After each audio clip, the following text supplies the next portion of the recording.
I start working on the players that are going to be drafted the day after the college football championship game, and I do it every single day. That means for 3 months I have lived with these players in my head, and I have been asking questions about it.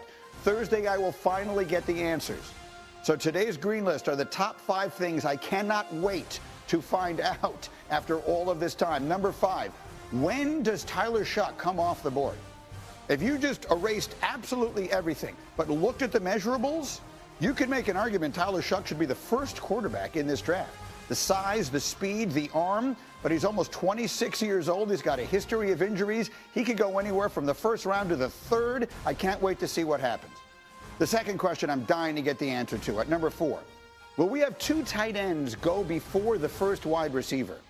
There are 2 tight ends people in this draft love. Tyler Warren from Penn State, you've been hearing about him. I've been hearing a lot about Colston Loveland, the tight end from Michigan. I've heard a lot of people say they like him better than they like Warren. I think there's a chance both of them go before the first wide receiver gets taken. Number 3, pass rusher is a premium position. We know Abdul Carter is going to go right up at the top. Who's the next pass rusher coming off the board going to be? They're not names that you know. Usually, these are all guys that you know going in. Michael Williams from Georgia, Mike Green from Marshall. These are critically important players at a premium position. We have no idea what order they're going to go in. Number 2, does Ashton Jeanty go inside the top 5? Most important thing in the sport, this is the guy who gets them for you.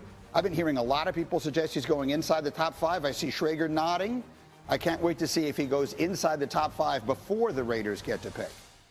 And then number 1, my number 1 question, it's everybody's number 1 question. What in the world is going to happen with Shedeur Sanders?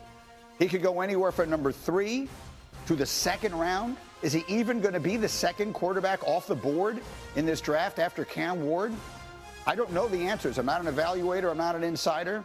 I'm just the person who asks the questions, and I can't wait to finally get the answers. Now on ESPN.com, Adam Schefter put together an unbelievable list of things that he's been hearing entering draft week. And in talking about Shedeur Sanders, he brought up an interesting point. He wrote, short of Mike Tomlin, any other coach who drafts Shedeur Sanders better be comfortable with his standing within the organization, because if that team struggles and the fan base is calling for a coaching change, speculation will start to swirl about Sanders' father taking over. Mike Tannenbaum, it's a complicated little topic here. There are some big advantages that come with being Deion Sanders' son, I would imagine, and maybe there are some disadvantages in this as well. What is your perspective on all this, Mike T? Greedy, I think what I'm saying is totally fair, and let's just focus in on the Giants, because obviously there's a lot of speculation about what may happen. Look, if I'm Brian Daboll, my seat is warm. I just want to go win as many games as possible and ignore the noise. I know that's easier said than done, being on the hot seat in New York, but here's what I would say. You can win a lot of games with Shedeur Sanders. I think he's Kirk Cousins. I think he's accurate, good arm, great anticipation. He's a lot better than what they've had at quarterback. If you're worried about the noise, about what he brings, you're worrying about the wrong things. I think what I'm saying is true, but what a great head coach does, he leads by example and he blocks out the distractions. That's whatever head coach needs to do, including Brian Daboll, if in fact Shedeur Sanders becomes a Giant.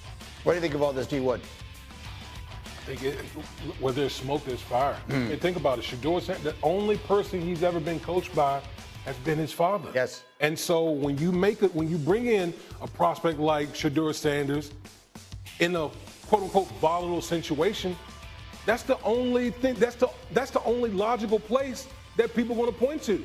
Is this a place where Deion could possibly end up coaching his son? Collegiate stops. Peter, you and I were just talking during the break. Like the delta on what might happen with Shedeur, I can't remember ever seeing this before. He might go 3. He might go in the 2nd round. Green, you got to go back to Johnny Manziel, Tim Tebow, these kinds of quarterbacks where all it takes is one team, but there is not a consensus that this is the guy. And yet both of those players, who are very different, went in the 1st round. With Shedeur, I almost feel like the media, and I'll point to ESPN and NFL Network, they're all complicit in building this stock up to where he was considered early on in the process, a number 2 overall possibility, a number 3 overall possibility. I've been talking to teams since the Combine. I had nobody telling me Shedeur Sanders is a top 5 pick, and yet I looked at all these mock drafts, and Shedeur Sanders was listed as a top 5 pick. So now we're here at the draft, and suddenly Deion's camp is quiet. Shedeur we're not hearing from. Look, I hope it all goes great for him on Thursday night. And number 3 overall, the Giants say Shedeur Sanders, and we all say, look, we told you, Shedeur Sanders, 3rd overall. But this could go a wide variety of ways, and some of them that we did not anticipate as a collective media just a couple weeks back. Listen, in our meeting this morning, I had said, there's really not a quarterback that I'm really enamored with. We know Cam Ward is going to go number 1, but my whole feeling is none of these guys are really first-round picks. And that to me is what the most intriguing thing about this draft is. We don't know where the heck these guys are going to end up because there's no one logical fit for any of these guys past Cam Ward. Mike T, final word. Yeah, I think context is everything. I disagree with what Peter said from this standpoint. If you're the Steelers, the Browns, the Giants, and even the Saints with Derek Carr's situation, Shedeur Sanders is a really good player. And if you don't have a quarterback, you could go win a lot of games. We've talked a lot about the Zach Wilsons of the world, the Trevor Lawrences of the world, Anthony Richardson, guys with great tools that weren't great quarterbacks. Green, you talked about it a lot. Shedeur Sanders can play productive winning quarterback. Where he gets drafted Thursday night is the beginning of the story. If the 4 of us were running a team and we needed a quarterback, we would be really happy with Shedeur as our starter. I agree. Listen, we talk a lot about high floor. He has a very high floor.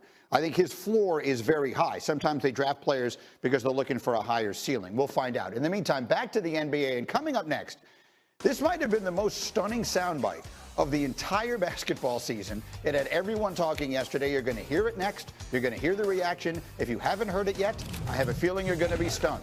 Plus, it was a Hollywood horror show in Game 1. It's tonight a must-win for LeBron and Luka and the Lakers. What if they lose? We got a bold prediction on the way. You're watching Get Up on ESPN. Chào cả mọi người đã quay trở lại với kênh của mình. Ngày hôm nay mình sẽ tiếp tục hướng dẫn các bạn làm vòng. Vòng hôm nay của mình sẽ có tiêu đề là cái chiếu. Mọi người hôm nay vòng có tiêu đề là bàn ăn. Bây giờ mình bắt đầu làm.